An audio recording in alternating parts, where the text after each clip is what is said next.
Everybody, मैं doctor Vikram मस्कर हूँ, एक घुटने और कंधे का विशेषज्ञ, नई दिल्ली, इंडिया से।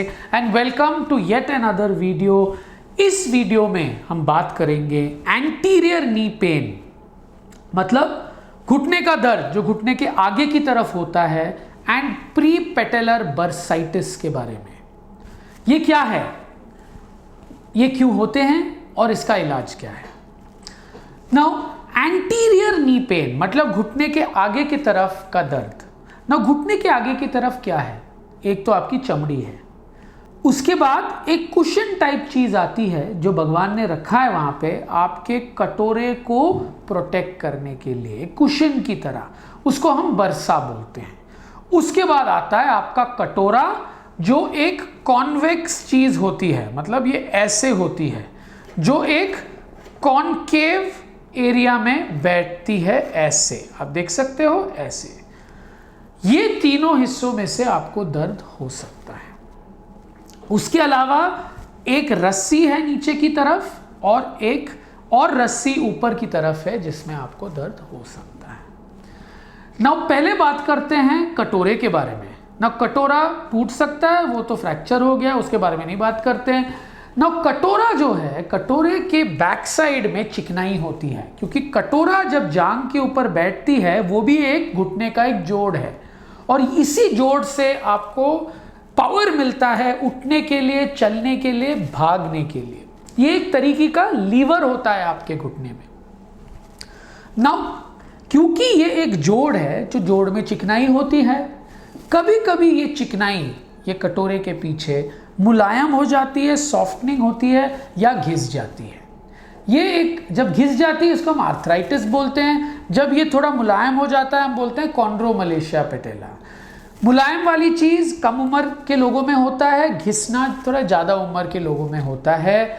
जब ये होता है हड्डी हड्डी से टकराता है, दर्द होने लग जाता है। इसका ट्रीटमेंट क्या है, पहले तो एक्सरसाइज, और बहुत ही सिवियर केसेस में सर्जरी की भी ज़रूरत पड़ती है। फिर हम आते हैं प्री पेटेलर बर्साइटिस क्या होती है। जैसे मैंने आपको पहले समझाया था, एक कुशन होता है चमड़ी और कटोरे के बीच में, और ये जो कुशन है भगवान ने कई अलग अलग अंगों में लगाया है हड्डियों को प्रोटेक्ट करने के लिए। ना ये कुशन कभी कभी सूज सकता है। कैसे सूजेगा, इन्फेक्शन की वजह से या चोट के वजह से, या धीरे धीरे से ये सूज सकता है। जैसे आप नमाज पढ़ते हो, नीचे नील डाउन करते हो, धीरे धीरे से घिसने के वजह से, प्रेशर पड़ने के वजह से ये सूज सकता है। जब ये सूज जाता है, इन्फ्लेमेशन होता है, दर्द होता है, और आप वजन नहीं लगा पाते उसके ऊपर, घुटने के ऊपर।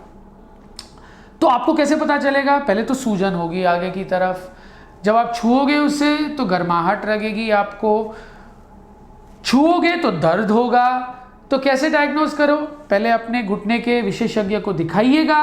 अगर वो बोले वही है तो ट्रीटमेंट होता है। पहले तो रेस्ट, नीलिंग पोजीशन नहीं करना चाहिए, सिकाई, कभी कभी फिजियोथेरेपी, और रेयर केसेस में हम छोटी सी एक सुई लगाते हैं, वो पानी को थोड़ा निकालते हैं और सूजन कम करने वाली दवाई लगा देते हैं, एंटी इन्फ्लेमेटरी।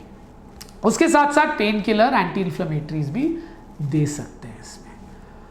और दो कारण हैं। टेंडिनाइटिस मतलब मांसपेशियां जब हड्डी पे अटैच होती हैं वो रस्सियों के द्वारा अटैच होती हैं। इन रस्सियों को हम टेंडन बोलते हैं। जब ये टेंडन सूज जाती हैं हम इनको टेंडिनाइटिस बोलते हैं, मतलब टेंडन की सूजन।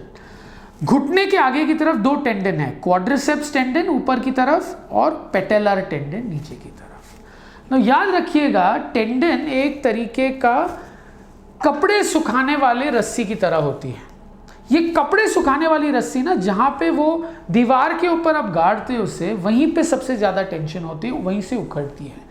वैसे ही जहां पे ये हड्डी पे इंसर्ट होता है वहीं पे सबसे ज्यादा प्रेशर होता है, तो ये सूज सकता है। तो पहले तो सबसे इंपॉर्टेंट है इसकी डायग्नोसिस। अगर यही है तो उसके बाद होता है रिहैब, फिजियोथेरेपी इसका बेस्ट ट्रीटमेंट है। कभी कभी कई मांसपेशियों को ज़्यादा इस्तेमाल करने की वजह से, ज़्यादा प्रेशर पड़ने की वजह से ये हो सकता है, या कोई एक्सेस एक्टिविटी की वजह से। तो फिजियोथेरेपिस्ट आइदर एक्सरसाइज के द्वारा या मोडालिटी ट्रीटमेंट, मतलब सूजन कम करने वाली ट्रीटमेंट जैसे अल्ट्रासोनिक हो, IFT हो, वो करके आपको ठीक करते हैं। कई केसेस में तब भी ठीक नहीं होता तो हम इंजेक्शन लगाते हैं, और मैं ज़्यादातर ये सारे इंजेक्शन अल्ट्रासाउंड के द्वारा लगाता हूँ, क्योंकि जब आप इंजेक्शन लगाते हो आपको पता नहीं है कहाँ जा रहा है, आप अपने नॉलेज से लगाते हो, पर अल्ट्रासाउंड में आप देख सकते हो एग्जैक्टली कहाँ पे लगाना है, तो एक्यूरेसी बेटर होती है। So I hope you liked this video on anterior knee pain, prepatellar bursitis. If you liked it, please like and subscribe to my channel. Thank you.